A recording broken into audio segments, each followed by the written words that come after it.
Student, बेटा आज की वीडियो में हम लोग जो है यूनिट एंड डायमेंशन के बारे में डिस्कस करने वाले हैं। ठीक है ना। जैसा कि हम लोग पढ़ने जा रहे हैं फिजिक्स को, तो ऑब्वियस है अगर हम फिजिक्स पढ़ रहे हैं तो फिजिक्स के अंदर जो है जो क्वांटिटीज़ आएंगी उनको बोलेंगे फिजिकल क्वांटिटीज़। ठीक है ना। तो जैसे मास है, लेंथ है, टाइम है, बहुत सारी आप जानते भी होगी फिजिकल क्वांटिटी के बारे में बहुत सारी, और आगे जब पढ़ोगे तो आपको और भी फिजिकल क्वांटिटीज़ मिलेंगी। ठीक है ना। तो सबसे पहला काम ये है कि भाई फिजिकल जो क्वांटिटीज़ हैं, है ना, वो क्या होती हैं उनको देखेंगे। साथ में ये देखना है कि फिजिकल क्वांटिटीज़ का जो मेजरमेंट है, फिजिकल क्वांटिटीज़ हैं तो उनको मेजर भी करना पड़ेगा ना। जैसे आपने कहा कि लेंथ की बात की आपने, तो कहोगे सर कि लेंथ का मेजरमेंट कैसे करेंगे, कितनी लेंथ का कपड़ा अगर लेना आपको है। मान लीजिए आप मार्केट गए, आपको कपड़े लेने हैं, तो कहोगे हमें कपड़े जो है 5 मीटर चाहिए, तो 5 मीटर उसका मेजरमेंट हुआ ना। तो लेंथ का मेजरमेंट भी करना है, मास अगर आपका है फिजिकल क्वांटिटीज़ उसका भी मेजरमेंट करना है। जो भी फिजिकल क्वांटिटीज़ होंगी उनका क्या करना होगा, मेजरमेंट भी आपको करना होगा। इट मीन्स ये हुआ कि अब आपको पढ़ना है कि फिजिकल क्वांटिटीज़ क्या होती हैं, उनको देख लेंगे और फिर उनका मेजरमेंट कैसे होगा, है ना। जब मेजरमेंट की बात करेंगे तो उसमें यूनिट चाहिए और साथ में फिजिकल क्वांटिटीज़ का की डायमेंशन की भी बात करेंगे हम लोग। ठीक है ना। तो सबसे पहले क्या है कि देखो फिजिकल क्वांटिटीज़ क्या होती हैं। तो सिंपल सी बात है कि ऐसी क्वांटिटीज़ जिसको हम डायरेक्टली और इनडायरेक्टली मेज़र कर सकते हैं, जिनका मेजरमेंट हो सकता है, उन्हें बोलते हैं हम लोग फिजिकल क्वांटिटीज़। जैसे मान लीजिए आपने कहा मास है, लेंथ है, टाइम है, फोर्स है, करंट है, एनर्जी है, मोमेंटम है, वेलोसिटी है, एक्सेट्रा। बहुत सारी क्वांटिटीज आप देखोगे फिजिक्स में, जिसे क्या बोलेंगे, फिजिकल क्वांटिटीज बोलेंगे। ठीक है ना। ये सिंपल सा कॉन्सेप्ट था। लेकिन आप हमसे पूछ सकते हो सर क्या ऐसी कोई क्वांटिटीज होती है जो कि फिजिकल क्वांटिटीज नहीं है। तो आप ऑब्वियस है आपका क्वेश्चन हो सकता है। तो बिल्कुल बिल्कुल यस, ऐसा है बेटा। जैसे मान लो फॉर एग्जाम्पल अगर आपसे कहें कि मान लो आपको बुखार हुआ है, आपको फीवर हुआ है, ठीक है ना। तो इस अपने बुखार का या फीवर का मेजरमेंट आप कैसे करते हो? क्या कोई इक्विपमेंट आपके पास है जिससे क्या है कि अपने बुखार का मेजरमेंट आप कर पाओ? तो बच्चे बोलते हैं हाँ सर वो तो है, थर्मामीटर हमारे पास होता है, उससे हम क्या है अपनी बॉडी का टेम्परेचर मेजर करके बताते हैं हमारे पास इतना बुखार है। तो बेटा जी वहाँ पर आप जो थर्मामीटर से आप जो है अपने बुखार को नहीं करते हो मेजर, आप अपने बॉडी के टेम्परेचर का मेजरमेंट करते हो। इट मीन्स कि आपकी बॉडी का टेम्परेचर बताता है थर्मामीटर, वो एग्जैक्ट वैल्यू देता है। इसका मतलब जो आपकी बॉडी का टेम्परेचर है वो फिजिकल क्वांटिटीज़ है, लेकिन फीवर नहीं है। फीवर के लिए कोई मशीन नहीं बनी है जो कि नाप सके कि एग्जैक्ट कितना फीवर आपको है। ठीक है ना। फीवर कम हो सकता है और ज़्यादा हो सकता है, एग्जैक्ट उसको आप नहीं बता सकते हो, उसका मेजरमेंट नहीं कर सकते हो। तो कहते हो सर, अब जैसे हम कहते हैं कि सर फीवर ये फिजिकल क्वांटिटी नहीं है। दो लोगों में जो फ्रेंडशिप होती है ना, अगर दो लोगों में फ्रेंडशिप है तो क्या उसके मेजरमेंट के लिए कोई तरीका है, उसको हम मेजर कर सकते हैं कितनी फ्रेंडशिप है? आप कहोगे सर नहीं, फ्रेंडशिप में क्या है मेजरमेंट कैसे करेंगे उसका? हाँ ये कह सकते हैं कि भाई दो लोगों के बीच में फ्रेंडशिप क्या स्ट्रांग है या तो वीक है। तो आप ऐसे भी कह सकते हो कि क्या है जो आपकी ये जो फ्रेंडशिप आपकी है ये भी क्या है, ये फिजिकल क्वांटिटीज नहीं है। तो ऐसे क्या है, ये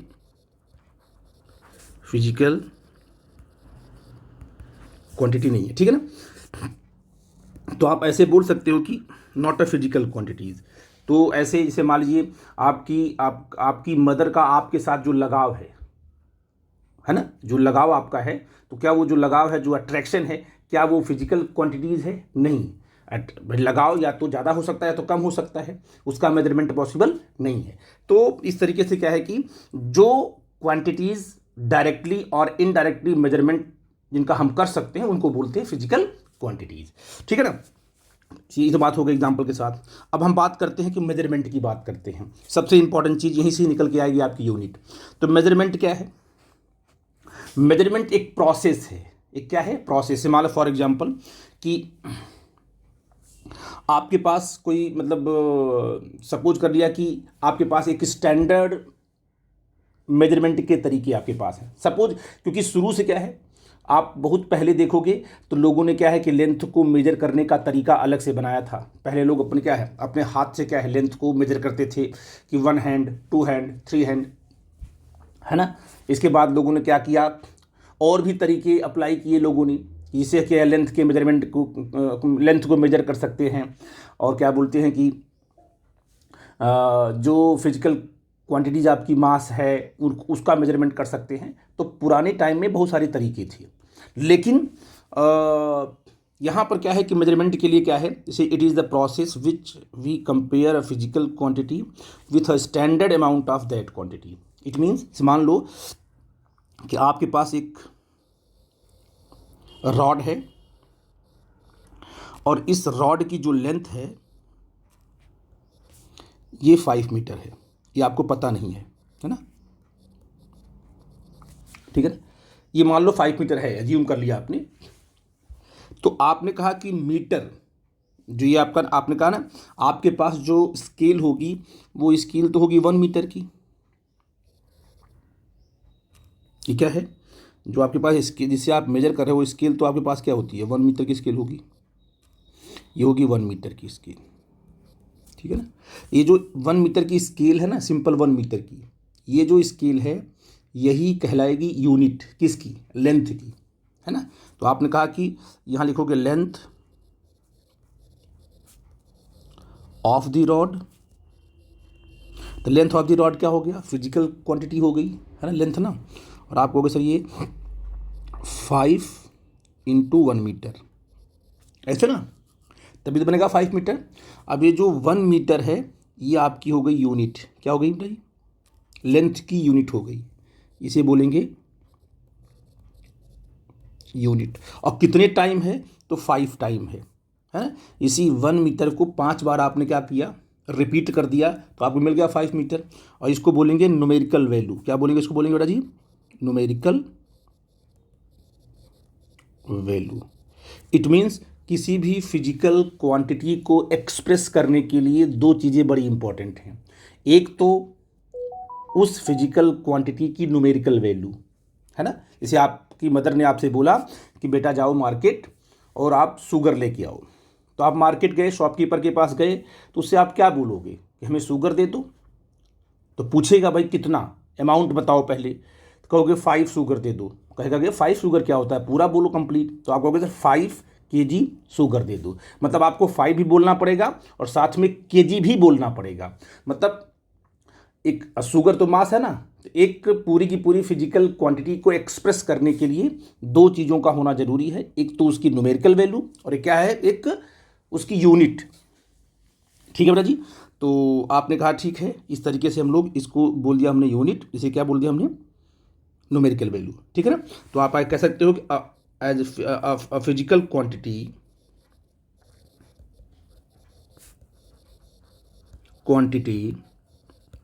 कैन बी एक्सप्रेस्ड, ठीक है। कैसे, अगर ये आपके पास क्या है, मान लीजिए फिजिकल क्वांटिटी है, चाहे जो भी हो, लेंथ है, रॉड लेंथ है, मास है, टाइम है, करंट है, जो भी है, इसके लिए क्या आएगा, न्यूमेरिकल वैल्यू, है ना, और इनटू व्हाट, इसकी यूनिट्स, है ना। तो आप कहोगे फिजिकल क्वांटिटी को अगर हमने किससे कर दिया एक्सप्रेस, क्यू से, और is equal to numerical value को सिंपल हमने एन से कर दिया और यूनिट को हमने सिंपल यू से कर दिया, तो आप देखोगे तो क्या आ जाएगा, Q is equal to N into U. तो किसी भी फिजिकल क्वांटिटी को एक्सप्रेस करने का फॉर्मूला ये बन गया, फिजिकल क्वांटिटी और उसकी न्यूमेरिकल वैल्यू और उसकी यूनिट। तो आई थिंक मेरी बात समझ गए मैं क्या कहना चाहता हूँ। तो इस तरीके से आप लोग जो है मेजरमेंट करते हैं, यूनिट लेते हैं और वो फिजिकल क्वांटिटी लेते हैं। ये फार्मूला हर बच्चे को याद रहेगा तो अच्छी बात है। मैं अगले टॉपिक को जो है कवर करता हूँ, ठीक है बेटा जी, ओके। तो ये तो हो गई हमारे मेजरमेंट के बारे में और फिजिकल क्वांटिटी के बारे में, ठीक है। तो बेटा हमने देखा कि किसी भी फिजिकल क्वांटिटी को हम कैसे एक्सप्रेस कर सकते हैं उसके न्यूमेरिकल वैल्यू के साथ और जो उसकी यूनिट है ना। अब देखते हैं कि यूनिट क्या है। मैंने अभी बताया आपसे कि यूनिट जो है एक स्टैंडर्ड क्वांटिटी है।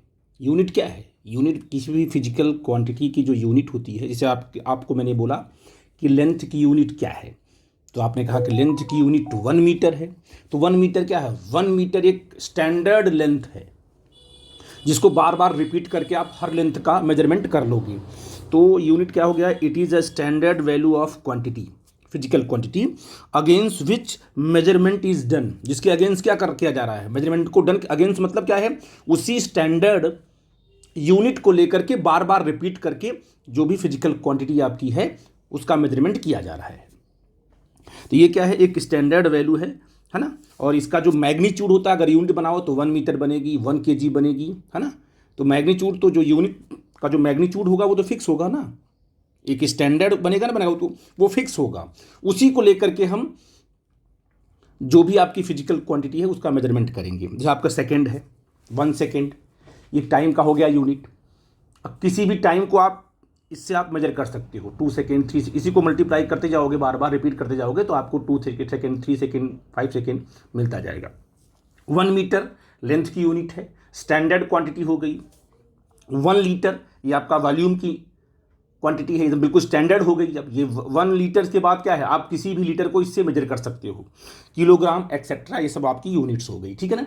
अच्छा, यूनिट्स को सबसे बड़ी बात ये है, रैंडम आप यूनिट नहीं बना सकते हो। जैसे पहले के लोगों ने क्या किया था, अपने हैंड को ही क्या है बना लिया था लेंथ की यूनिट। 1 हैंड, 2 हैंड, 3 हैंड से वो क्या करते थे, लेंथ को नापते थे।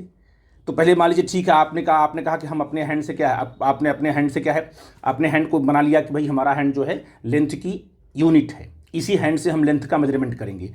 तो आपका जब आपकी एज बढ़ेगी, आपकी उम्र बढ़ेगी, तो आपके हाथ में भी क्या है, आपके हाथ की लेंथ भी बढ़ती है। तो जो यूनिट आपने 10 साल पहले बनाई थी, क्या बोलते हैं, हैंड को लेकर के, अब तो हैंड आपका बड़ा हो गया। तो जो हैंड को आपने यूनिट माना था वो तो चेंज हो गया ना। जब वो चेंज हो जाएगा तो फिर समझना दिक्कत। 10 साल के पहले, 10 साल मान लीजिए आपका रूम है, आपकी रूम की लेंथ कुछ होगी। मान लो आपने हाथ से अपने मेजर किया, आप छोटे हो, हाथ से मेजरमेंट किया आपने, तो आपने कहा 10 हैंड हमारे रूम की लेंथ है, ठीक है, कोई दिक्कत नहीं है। अब 10 साल के बाद आपका हैंड जो है थोड़ा सा बड़ा हो गया ना, तो अब रूम की लेंथ आपकी 10 हैंड नहीं रही। किसी से बोलोगे 10 हैंड तो दिक्कत होगी ना, क्योंकि आपका हैंड तो बड़ा हो गया। इसलिए क्या है कि जो यूनिट बना रहे हो वो यूनिट आपकी वेरिएबल नहीं होनी चाहिए। वो टाइम के साथ साथ अगर वो चेंज होगी तो प्रॉब्लम पैदा हो जाएगी, फिर वो उसको समझना मुश्किल हो जाएगा। इसलिए क्या है कि जो हमारी जिसको हम बना रहे हैं यूनिट, वो हमेशा फिक्स होना चाहिए और ईजिली अवेलेबल होना चाहिए। तो मैंने कहा कि पहली बात, जो बना रहे हो आप, यूनिट बना रहे हो, वो इंटरनेशनली एक्सेप्टेड हो, मतलब दुनिया में हर कोई उसको माने कि भाई ठीक है, 1 मीटर जो हमारे लिए है वही 1 मीटर जो है अमेरिका के लिए है, वही 1 मीटर जो है फ्रांस के लिए है, जर्मनी के लिए है। सारी कंट्री के लिए जो लेंथ की यूनिट है या मास की यूनिट है, सबके लिए एक ही है। ऐसा नहीं कि हमारे लिए क्या है कि 1 मीटर कुछ और है और कहीं किसी और कंट्री में 1 मीटर कुछ और है, ऐसा नहीं है। हर जगह बिल्कुल सेम होना चाहिए। मतलब ऐसी बनाओ यूनिट कि जो इंटरनेशनली एक्सेप्टेड हो और इजीली अवेलेबल हो। ऐसा नहीं कि भाई ढूंढो मिले ही ना, स्केल मिले ही नहीं, आप क्या करेंगे, 1 मीटर हम कहाँ से पाएंगे या 1 kg हम कहाँ से पाएंगे। ईजिली अवेलेबल हो कि आसानी से क्या है, हम किसी भी फिजिकल क्वांटिटी को आसानी से मेजर कर सकते हैं। और सबसे इंपॉर्टेंट है, इनवेरिएबिलिटी होनी चाहिए उसमें। जो आपने यूनिट बनाया हुआ है उसमें इनवेरिएबिलिटी होनी चाहिए, मतलब कि वो समय के साथ साथ चेंज नहीं होना चाहिए। तो ये कुछ कॉन्सेप्ट थे, थोड़े से कॉन्सेप्ट हैं, पहले मैंने आपको बना के दिया। इसको प्रॉपर तरीके से अंडरस्टैंड करो, समझो, फिर मैं अगली वीडियो जो है इसी से कनेक्टेड मैं अगले डे पर क्या बोलते हैं कि बना दूंगा। ठीक है बेटा जी, आई थिंक मेरी बात आपको समझ में आई होगी। ठीक है, okay, thank you very much.